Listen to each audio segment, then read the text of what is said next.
ஸ்ரீ குருப்யோ நமக. வணக்கம். எதிரிகளை துவம்சம் செய்யும் வராகி. வராகி அம்மனை பற்றிய முழுமையான எனக்கு தெரிந்ததை, நான் கற்றுக்கொண்டதை, குருமார்களிடம் அறிந்ததை உங்கள் முன்னால் பணிவோடு சமர்ப்பிக்கிறேன். ஏழை எளியோர்களா, வறுமையில் இருக்கிறீர்களா, கஷ்டப்படுகிறீர்களா, துன்பப்படுகிறீர்களா, யாராலும் நம்ம இனிமேல் காப்பாற்ற முடியாது என்று கைவிட்டு விட்டார்களா, வீடு வாசலை இழந்து தெருவில் பராரியை போல் நிற்கிறீர்களா, பகுத்தறிவு உள்ள மனிதனா, கடவுள் இருக்கிறாரா, கடவுள் இல்லையா, நான் வாழ்நாள் முழுவதும் பிச்சைக்காரனாகவே இருக்க வேண்டுமா, கஷ்டங்களே சுமந்து கொண்டே சாவதா, எப்பொழுதும் சுகமாக இருக்க முடியாதா, என்னால் சொல்ல முடியாத துன்பத்தை எல்லாம் நான் அனுபவித்து கொண்டே இருக்கிறேன், இதிலிருந்து காப்பாற்ற என்னை யாருமே இல்லையா, எந்த பொம்பளையை வாழ விடுறாளுங்க, இப்படியெல்லாம் அடுக்கடுக்காக துன்பம், இவ்வளவு பிரச்சனை இருக்குது. இதை பார்த்துக்கிட்டு கடவுள்கள் சும்மா இருக்குமா? அதனால தான் என்ன பண்ணுறான், இப்படி திக்கற்றவர்களில் இந்த வரிசையில் நீங்கள் இருந்தால் நீங்கள் வராகி அம்மனை பிடிச்சிக்கோங்க. வராகி அம்மனை பிடிச்சிக்கோங்க. எந்த தடங்கல்களையும் சமாளித்து காரியத்தை சாதிப்பதற்கு துணையாக இருப்பவள் தான் இந்த வராகி தேவி. அன்னையினுடைய வழிபாடு நம்மளுடைய திமிரை ஒழிக்கும். அன்னையினுடைய வழிபாடு எதிரிகளை பந்தாடும். இவளுடைய ஃபோட்டோவை வச்சுக்கோங்க, இவளை வணங்கிட்டே வாங்க. என்ன மாதிரி இம்சை இருந்தாலும் அடித்து துவைச்சி எடுத்துருவா. ஆமாம், அகிலாண்ட கோடி பிரம்மாண்ட நாயகி லலிதா பரமேஸ்வரியினுடைய சேனாதிபதி தான் இந்த வராகி அம்மன். அதனால் இந்த வராகி தேவி அம்பையாளை பொறுத்தவரை இருந்த இடத்துல இருந்த வாக்கையும் செயல்களையும் செய்ய ஸ்தம்பனம் பண்ணிடுவார். இப்போ போய் என் புருஷன் இப்படி இம்சா பண்ணுறா, என் மாமியார் இப்படி இம்சா பண்ணுறா, எனக்கிட்ட பார்ட்னர்ஷிப் போட்டு பண்ணவே என்னை ஒதுக்கி விட்டுட்டு நட்டக்கணக்கு காட்டுறேன் அப்படின்னோம்னா மனமுருகி கண்ணீர் விட்டு அழுதா என்ன பண்ணணும், தொடர்ந்து அவட்ட சரணாகதி ஆயிடணும். ஆனால் அவனை அடித்து துவைச்சி விடுவான். அவன் திமிரு கொட்டத்தெல்லாம் ஒடிக்கே விடுவான்.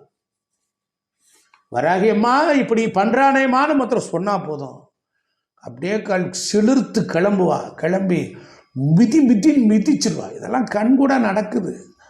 இவள் இருந்த இடத்துலையே ஒருத்தன் வாய் பேசுகிறானா அவன் வாயிலேயே குத்துவா. அவன் எல்லா அடாவடித்தனம் பண்ணுறானா அவனை மடக்கி ஒட்டிக்கு காலை ஒடிச்சிருவான். அதனால தான் இவளுக்கு பெயர் வாக்கையும் செயலையும் நிறுத்தி போடுவான் கெட்டவர்கள். வல்காமுகி அப்படின்னு பேர் அம்பாள். அதற்கு பிறகுதான் பகாலமுகி அப்படிங்கிற பேரெல்லாம் வந்தது. இப்போ நினைத்த எந்த தொழிலையும் வளர்ச்சியை செய்வா. கெட்டு ஒருத்தனை இம்சை பண்ணுறானா அவனை ஸ்தம்பிக்க வச்சிருவான், அப்படியே நிறுத்திடுவேன்.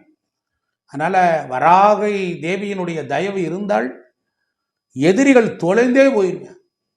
ஆனால் அவளை கும்பிட்றவன் பக்தனாக இருந்தாலும் தவறு செய்தால் அவனை தண்டிக்காமல் விடமாட்டான். அதனால் தயங்க மாட்டான். அதனால் வராகி அம்மனை உபாசனை பண்ணுறவங்க, வழிபடுறவங்க, பேசுகிறவங்கள அவங்கக்கிட்ட இருக்கிற எல்லா நீருக்குள்ளரையும் நெருப்புக்குள்ளரையும் எந்தவித தீங்கும் இல்லாமல் இருக்குகின்ற ஒரு வெற்றியானது அவள்கிட்ட கிடைக்கும். பார்க்கடலில் பள்ளி கொண்ட பரந்தாமன் வராக மூர்த்தியாய் பூமி அகழ்ந்து கொண்டு போய் இரண்யாட்சனை வரைத்து பூமியை மீட்டு கொண்டு வந்தார். அந்த பூமி வராகருடைய சக்தி தான் இந்த அம்பாள். அதனால் இந்த அம்பாளை வணங்க நம்பிக்கை இருக்கணும், ஏனாதானோன்னு இருக்கக்கூடாது. அப்படி வணங்க எல்லா விதத்திலையும் நன்மை உண்டாகும். இந்த அம்பாளுடைய அருள் சக்தி எல்லையில்லாதது. இவளை ராத்திரி பூஜை பண்ண, நைட்டு 12 மணி கை கால் முகம் கழுவிட்டு உட்காந்து போட்டோம்னா விளக்க வச்சு பிரார்த்தனை பண்ணுங்க. 108 முறை அர்ச்சனை பண்ணுங்க. இரவு நேரம் தான் பூஜைக்கு உகந்தது. குங்கும தர்ப்பணம், பிந்து தர்ப்பணம், மந்திர தர்ப்பணம்னு ரகசியமாகவே செய்யணும். ரகசியமாக தான் அர்ச்சனை பண்ணணும். அதே போல் உச்சி பூஜை இரவு 12 மணிக்கு வராகிக்கு பிடித்தமான பூஜை. நவராத்திரி, அஷ்டமி, பஞ்சமி தினங்களில் அந்த பூஜையெல்லாம் செய்ய பெரிய பெரிய வெற்றிகள்லாம் உண்டாகும். வராகி தேவி சுக்லபட்ச பஞ்சமி வளர்பிறையில் அன்னைக்கு உச்சி பூஜை செய்யணும். அதனால் கிரகத்தில் பூஜை செய்யணும், வீட்டில் சிவபூமியில் பூஜை செய்யணும். குண்டலினி யோக முறை பூஜையும் இருக்குது, யோக மார்க்கத்திலே அந்த பூஜை இருக்குது. அதனால் அதிரகசிய பூஜை. இவளுக்கு பிடிச்ச மாதிரி சாப்பாடை செஞ்சு வைக்கணும். சர்க்கரை அன்னம், சர்க்கரை பொங்கலில் ரொம்ப விரும்பி சாப்பிடுவாள். வெள்ளை பாயாசம், கோதுமை அல்லது அரிசி கலந்தது, மிளகு சீரகம் கலந்த தோசை, இது பகையை தடுத்துரும். தோல் எடுக்காத உளுந்த வடை, உளுந்து, கடலைப்பருப்பு, துவரம் பருப்பு, தட்டைப்பருப்பு, மொச்சப்பருப்பு, இந்த பருப்புகள் கலந்த ஆம வடைன்னு சொல்லுவாங்க. இது எதிரிகளை விரட்டிடுற. இந்த வடையை சுட்டு வச்சுட்டு அம்பாளுக்கு நைவேத்தியம் பண்ணால் போதும், நடக்கும். எருமை பாலில் வாங்கி காய்ச்சி சர்க்கரையும் குங்குமப்பூ, ஏலம், லவங்கம், பச்சை கற்பூரம் எல்லாம் கலந்து அம்பாளுக்கு வச்சு நெய்வேத்தியம் பண்ணிங்கன்னா மிகச்சிறப்பு. எருமை தயிரை வச்சு சுவாமிக்கு நெய்வேத்தியம் பண்ணலாம். எள்ளு உருண்டையை நிறையா வைக்கலாம். தயிர் சாதம், ததியோதனம், அதே போல் பால் சாதம், சீரா அன்னம்னு, மொச்சை சுண்டல், சக்கரவள்ளி கிழங்கு, ஆள்வள்ளி, தேன், மதுவர்க்கம், தேன், பழம், நெய், சர்க்கரை கலந்து இது பௌர்ணமி அன்னைக்கு வச்சிங்கன்னா ஐஸ்வர்யம் கூடும். மாதுளம்பழம் அம்பாளுக்கு ரொம்ப பிடிக்கும். உளுந்தால் செய்யப்பட்ட லட்டு, இது ரொம்ப சிறப்பு. உளுந்தால் செய்யப்பட்ட லட்டு. அதே போல் கிழங்குகளை தேன் நெய்யில் கலந்து இவளுக்கு பண்ணுற ஹோமத்தில் போடலாம். நெல் பொறி போடலாம். அரசங்குச்சி, ஆலங்குச்சி இவைகள்லாம் யாகத்துக்கு கொடுத்தாலே போதும். சில காரிய சித்திக்காக ஊமைப்பூ, செய்வனையை நீக்கிறதுக்கு ஊமத்தை பூவை வச்சு அதை பண்ணும்போது மந்திரம் சொல்லும்போது செய்வனை விலகும். கருப்பு மொச்சை சுண்டல் இந்த மாதிரி இருக்கிறது எதிரியினுடைய தொல்லை போகும். என்னென்ன நைவேத்தியம் பண்ணால் என்னென்ன போகுதுன்னு பாருங்கள். அதே போல் சர்க்கரை பொங்கல் வச்சுட்டா எப்படி காரிய தடங்கள் தீர்ந்து போயிடும். பணம் சேமிக்க. தோல் எடுக்காத முழு உளுந்த வடை, அதை சாப்பிட அருள் பெருகும், மந்திர சித்தி உண்டாகும், பிதுர் வேதைகளால் ஏற்பட்ட கட்டு நீங்கும். வெள்ளை பாயாசத்தில் கருப்பு எள்ளு நெய் சேர்த்து அம்பாளுக்கு நெய்வேத்தியம் பண்ணிங்கன்னா அவ்வளவு சிறப்பாக இருக்கும். ஆமை வடை அதெல்லாம் வச்சிங்கன்னா எதிரி ஓட விலகுவான். தாமரை பூவு அதில் எள்ளு வச்சு இருந்தோன்னா நிறைந்த தனம் கிடைக்கும். அதெல்லாம் ஹோமத்தில் போடும்போது தாமரைமணி, ஸ்படிக மாலை இதெல்லாம் வச்சுக்கிட்டிங்கன்னா அதில் என்னாகும், வழக்குகளில் வெற்றி பெறலாம். ஆமாம், சபயோஜித அறிவு உண்டாகும். சந்தனத்தாலேயே ஹோமம் பண்ண வாக்கு குழந்தைகள் நல்லா படிக்கும். உருண்டை மஞ்சக்கிழங்கை வச்சு யாகத்தில் போட்டாலும் எதிரினுடைய வாய் அடங்கிடும். கடுக்காய், எள்ளு உருண்டை, எள்ளு பாயாசம், எள்ளு பொடி உருண்டை இதெல்லாம் நிவேதனம் பண்ணி பூ வகைகள் அன்றைக்கி மாதுளம்பூ, சுத்தமான எள்ளு, தேன், செந்தாமரை, வெண்தாமரை இதெல்லாம் யாகத்தில் அம்பாளை நினச்சி சமர்ப்பணம் பண்ணும்போது இஷ்டமெல்லாம் கிடைக்கும். தேவியின் வலக்கண் செந்தாமரை, தனம் பணம் சேரும். தேவியின் இடதுகண் வெண்தாமரை, அதனால் வாக்கு வன்மை உண்டாகும். அதே போல் நீல அள்ளி மலர், செம்பருத்தி பூ, நீல சங்குப்பூ, அப்புறம் ரத்த புஷ்பம், செம்பருத்தை, அப்புறம் தெத்திப்பூ, மாதுளம்பூவால் அர்ச்சிக்க பிரிந்து போனவர்கள்லாம் ஒன்றா சேருவாங்க. கணவன் மனைவி இடத்துல அன்பு பெருகும். இப்படி ஒவ்வொரு விஷயம் இருக்குது. ஹோமத்தில் துணிமணிகள்லாம் போடலாம். செவ்வண்ணத்தில் இருக்கக்கூடிய வஸ்திரத்தை அம்பாளுக்கு இறக்கணும்னா காரிய தடையின்றி நடக்கும். தங்கக்கரை அல்லது மஞ்சள் கரையிலும் கூடிய வெள்ளாடை, அது வாக்கு உண்மையை கொடுக்கும். தன் காரியங்களில் குறுக்க நிற்கிறான் பாருங்க, அவங்களையெல்லாம் குளிக்க எடுத்து ஓட விரட்டக்கூடியது நீல வண்ண ஆடைகள். அதே போல் நல்ல சுவாசினிகளுக்கும் கன்னி பெண்களுக்கும் தானமாகவும் வழங்கலாம். அதே போல் ஒரு குடத்தை செம்ப வச்சு பூஜை செஞ்சால் ஆற்றங்கரையில் நீரில் போய் ஊற்றெடுத்து அந்த நீரை கொண்டு வரணும். தண்ணீர் கிணறுகளிலும் கோவில் கிணறாக இருக்கணும். காணிக்கை செலுத்தி தான் தண்ணீரை எடுத்துகிட்டு வரணும் கோயிலில் போய். இந்த கடத்திற்கு எந்திர பூஜை, கட பூஜை ஆகியன முறையாக பூஜை பண்ணி செஞ்சால் நல்லாயிருக்கும். மஞ்சளால் செய்யப்பட்ட குங்குமத்தால் வராகியம்மனுக்கு அர்ச்சனை பண்ண சிறப்பாக இருக்கும். ஜெபமாலையை உத்திராட்சம் செம்பால் கட்டப்பட்ட மாலை தான் வச்சுருக்கணும்.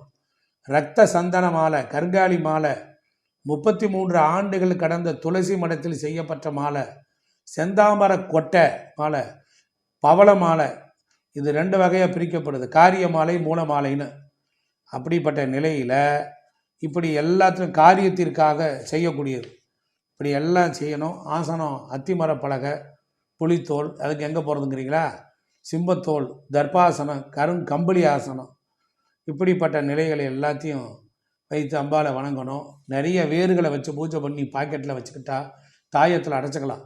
வெட்டி வேறு, விளாமிச்ச வேறு, குரு வேறு, அஸ்வகந்தி வேறு, அல்லி வேறு, மல்லி வேறு, முசுகுந்த வேறு, சிறு நன்னாரி வேறு, பெரு நன்னாரி வேறு, அமிர்தவள்ளி வேறு இதெல்லாம் வாங்கி வராகி ஹோமம் பூஜை நடக்கும்போது வச்சுட்டு அதை எடுத்து தாயத்தில் அடைச்சி இடுப்பில் போட்டுக்கிட்டால் என்ன ஆகும்? மிகப்பெரிய பலம் நம்மக்கிட்ட இருக்கும்.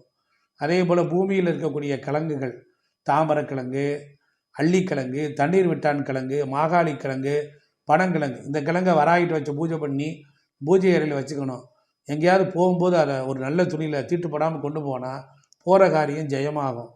அதனால் இப்படிப்பட்ட நிலையில் வராகியை பற்றி யோக மார்க்கத்திலையும் சித்த மார்க்கத்திலையும் ஞான மார்க்கத்திலையும் வெற்றி பெற்றவர்கள் ஏராளமான பேர். அதனால் செவ்வாய்க்கிழமை வெள்ளிக்கிழமை தவிர எல்லா பஞ்சமி திதியில் ரொம்ப நல்லாயிருக்கும். அதே போல் அமாவாசை, அஷ்டமி, அதனால் ஜபம் செய்த பிறகு தான் அர்ச்சனையை துவங்கணும். அதனால் அப்படிலாம் இருக்குது, விதிகள் நிறைய இருக்குது வராகி அம்மனை வணங்கி வழிபட. அதே போல தான் விண்ணையும் பாதாளத்தையும் 4 திசைகளையும் கடந்தது வராகினுடைய அருள். அதனால் வராகி தேவியின் திருவருள் இவளை பூஜிப்பவர்களுக்கு பயம் தேடி வரவே பயப்படும். பயங்கிற ஒன்று தேடி வர பயப்படும். சத்துருக்கள்லாம் சரணடைஞ்சிடுவான். ஆனால் அவளுக்கு பிடிச்சமான கிழங்குகளில் விருப்பம் அதிகம். அதனால் உங்கள் பாவங்களான மூலக்கிழங்குகளை எல்லாம் அவள் தின்னுபிடுவாள். தின்று உங்களை வாழ வைப்பாள். மாதுளம்பூ, செந்நீரம், முத்துக்களை அவள் பாதத்தில் அர்ச்சனை செய்கிறவர்களுக்கு அவள் மரகத கற்களை அவர்கள் வீட்டில் சேர்க்கிறாளாம். அவள் பாவத்தை, சாபத்தை, கஷ்டத்தை எரித்து சாம்பலாக்கி நம்மை வாழ வைப்பாள். இப்படிப்பட்ட நிலையில் அலர்வேலு மங்கா தாயாருக்கு நெருக்கமானவளாகவும் நேர்முக உதவியாளராகவும் இருப்பவள் வராகி அம்மன். அலவேலு மங்கைக்கு போர் தளபதியும் அவள் தான். அதனால் சம்பத்கரி, அஸ்வரோடா, மந்திரினி அம்பா, தண்டநாதான்னு பேர். அதனால் வராகி அம்பாளின் சக்தி சேனை தேவதைகள், துர்தேவதைகள் எல்லாவற்றுக்கும் தலைவையாக இருக்கிறவளே இந்த வராகி தான். அதனால் வராகி என்ற தேவியர்கள் பரிவாரங்களாகவே இருக்காங்க. சப்த மாதர்களே இவளும் ஒருத்தியாக இருக்கிறார். சந்திரக்கலையை சூட்டி கொண்டு சங்கு, சக்கரம், அபயம், வரதம், கலப்பை, உலக்கை, பாசம், அங்குசம் ஆகியவற்றை தன் 8 கரங்களில் வராகியோடு விளங்குகிறார். 4 வேதத்தில், அதர்வண வேதத்தில் தான் இவ இருக்கிறார். இப்படி பலது தெளிவாக சொல்லப்படுது. தஞ்சை பெரிய கோயில் இருக்கக்கூடிய கோயில் இருக்கிற வராகி அம்மன் ரொம்ப பவர்ஃபுல்லாக இருக்கிறார். வாரணாசியில் உள்ள பாதாள குகை கோயில்லையும் இருக்கிறார். அதே போல் உத்தரகோசை வங்கையிலையும் மகா வராகிக்கு பெரிய ஆள் உண்டு. அதனால் சென்னையில் துர்க்கை சித்தர் இருப்பிடத்திலும் கோவில் வராகி சுவாமிகளுடைய வராகி மந்திராலயத்திலையும் இப்படி வராகி இருக்குது. 1010 ஆண்டுகளுக்கு முன்பாக தஞ்சை பெரிய கோயில் கட்டப்படும் முன்பே அங்கே வராகிக்கு கோயில் இருந்ததா சொல்கிறாங்க. இப்படி முந்தி ஒரு சமயம் வராகியினுடைய மகிமை தெரியாமல் தஞ்சை பெரிய கோயில் கும்பாபிஷேகம் நடத்தினார்கள். அதனுடைய மகிமை தெரியாமல் அவளுக்கு சாதாரணமான ஒரு பரிவாரத்தில் ஒரு யாக குண்டத்தை போட்டாங்க. அந்த அம்பாள் அந்த கும்பாபிஷேகத்தை ஒன்றுமலாமாக்கி எரித்து 50 பேர்த்த கொன்னே விட்டாள். அதனால் அம்பாளுடைய கோபம் கட்டுக்கடங்காதது. அவளை ரொம்ப பணிந்து மனமை மெலிகளால் உருகி வணங்கி வழிபட அவள் எல்லாருக்கும் அனுக்கிரக தேவையாக இருப்பா. வராகி அம்மனுடைய திருவடிகளே அடியேன் பணிந்து, நீங்களும் இதை கேட்டவர்கள், இதை கண்டுபிடித்த இதை வழிபடுறவங்க உங்கள் வாழ்க்கையில் எல்லா நலன்களும் பெறுவீர்கள். ஆண்டவனால் கைவிடப்பட்ட கேஸுன்னு நீங்கள் இருந்தால் வராகியை குலதெய்வமாக பிடித்து கொள்ளுங்கள். அவள் உங்களை காப்பாற்றி கரை சேர்ப்பாள். ஜெய் வராகி, ஜெய் ஜெய் வராகி.